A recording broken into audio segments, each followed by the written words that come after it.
नमस्ते। मैं कंचन गुप्ता अपने आध्यात्मिक गुरुओं, अपने दादा गुरु श्री सत्यानंद जी महाराज, श्री सेठी जी एवं श्री विश्वामित्र जी को प्रणाम करते हुए आज तुलसीदास कृत दोहावली से दोहे सुनाऊंगी। राम कृपा से जो मुझे प्राप्ति हुई है, मैं चाहती हूँ कि केवल 5 मिनट आप इन दोहों को सुने। यही हमारी पूजा है।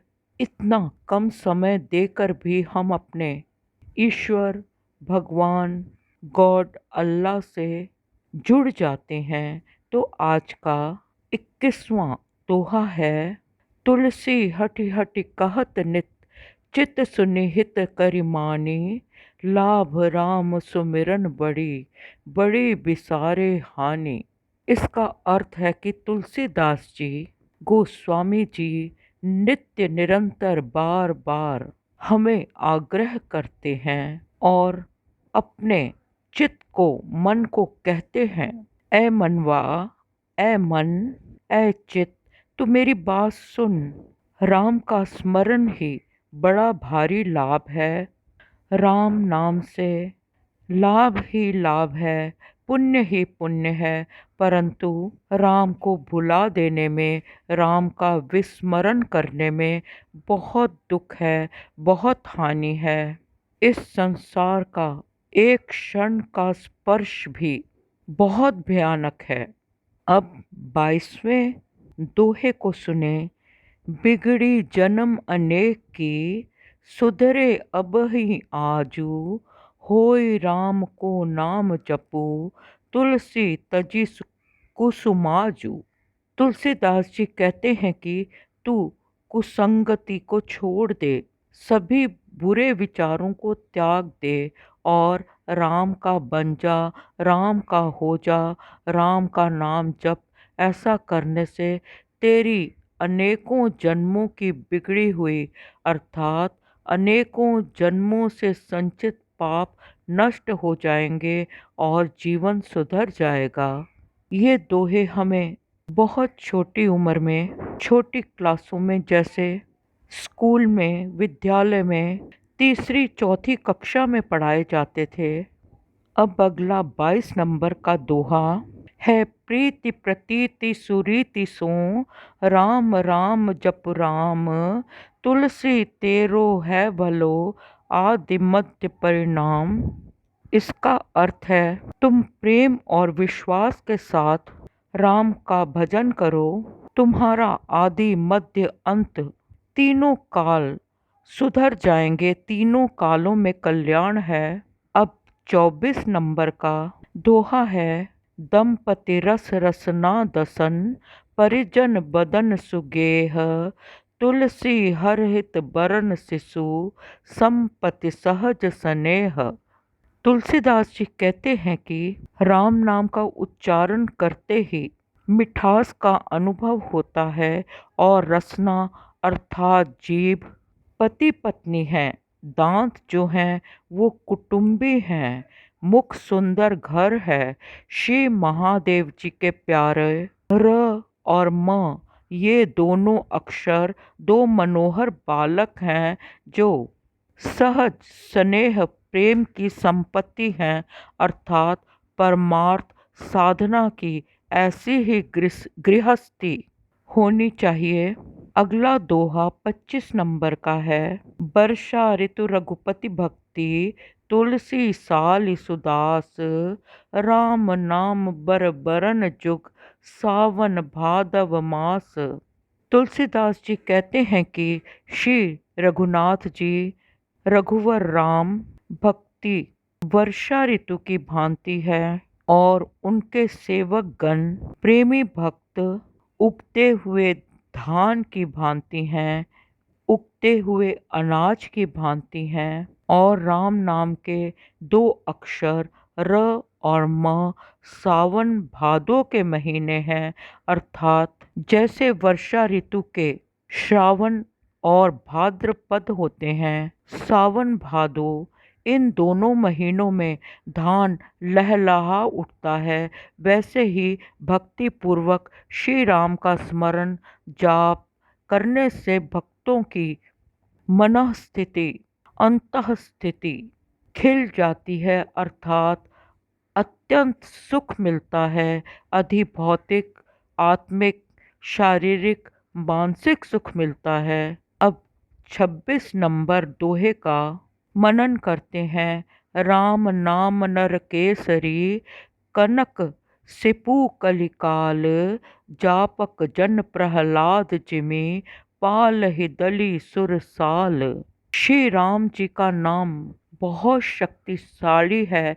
जैसे हिरण्यकश्यप के रूप में भगवान विष्णु बहुत शक्तिशाली थे, और राम का नाम नरसिंह की शक्ति जैसा है। और ये कलयुग जो है वे हिरण्यकश्यप और राक्षसों जैसा है, जिसका मरण, जिसका निवारण केवल राम नाम है। जो राम नाम जपते हैं उनका गुण स्वभाव भक्त प्रहलाद जी जैसा है। राम का नाम भक्तों को दुष्टों से बचाता है। ये राम का नाम ही इस भयानक कलयुग के दोषों में रक्षा करता है। अब हम 27 नंबर का दोहा सुनेंगे। राम नाम कलिकाम तरु, राम भक्ति सुर धेनु, सकल सुमंगल मूल जग, गुरपद पंकज रेणु। ये कलियुग, कलिकाल बहुत भयानक है। इस कलयुग में राम नाम ही है जो कल्प वृक्ष के समान है, जो हमें मनचाहा रसमय फल देता है। राम भक्ति मुंह मांगी वस्तु देने के लिए कामधेनु है, नंदी है, नंदिनी है, और श्री सद्गुरु के चरणों की धूल रज संसार में सब प्रकार के मंगल देने वाली है। अब हम 28 नंबर का दोहा पढ़ेंगे। राम नाम कलिकाम तरु, सकल सुमंगल कंद, सुमिरत करतल सिद्धि सब, पग पग परमानंद। श्री राम नाम जी का जाप, नाम स्मरण इस कली काल में कल्प वृक्ष है, और सब प्रकार के श्रेष्ठ से श्रेष्ठ मंगलों का परम सार है। राम नाम के स्मरण से सब सिद्धियां प्राप्त होती हैं। जैसे हरेक सुख सिद्धि हाथों पर रखा हो, करतलगत हो जाती हैं। राम नाम से पल पल आनंद की प्राप्ति होती है। अब मैं दोहा नंबर 29 सुनाऊंगी। जथा भूमि सब बीज में, नखत निवास आकाश, राम नाम सब धर्म में, जानत तुलसीदास। ये सारा आकाश नक्षत्रमय है और धरती बीजमय है, वैसे ही राम नाम सर्व धर्ममय है। तुलसीदास ने राम से प्रेम करके जिस रहस्य को समझा उसे बताया।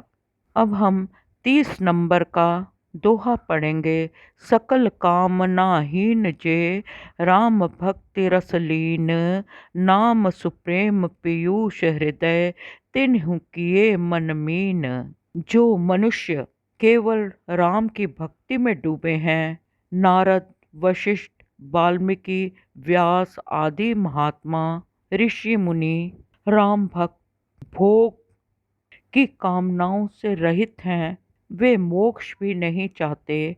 नारायण कृष्ण राम का भगत कुछ नहीं चाहता, केवल अपने इष्ट से प्रेम चाहता है। जन्म जन्म तक ईश्वर का नाम जपना चाहता है, मोक्ष भी नहीं चाहता, निर्वाण नहीं चाहता। नामामृत अर्थात नाम के अमृत के सागर में भक्त साधक एक मछली के समान है, जो राम नाम के अमृत को त्यागना नहीं चाहता, क्योंकि राम का भक्त एक मछली की तरह उस अमृतमय सागर से अलग होकर तड़प तड़प कर मर जाता है, प्रेम की व्याकुलता को सहन नहीं कर सकता। जैसे रामचरितमानस में कहा है, अशोक वाटिका में सीता जी हनुमान जी से कहती हैं कि कै हनुमंत विपत्ति प्रभु सोई, जब जब सुमिरन भजन न होई। ये सीता जी का संदेश था जो हनुमान जी ने सीता जी के दर्शन अशोक वाटिका में करने के बाद वापस राम के पास आके दिया कि सीता कहती हैं सबसे बड़ी विपत्ति का समय वो होता है जब ईश्वर राम का स्मरण नहीं होता। तो आज फिर मैं आशा करती हूँ कि आपको इस प्रस्तुति से बहुत आनंद आया होगा। इस प्रस्तुति को सुनने समझने के लिए धन्यवाद। धन्यवाद।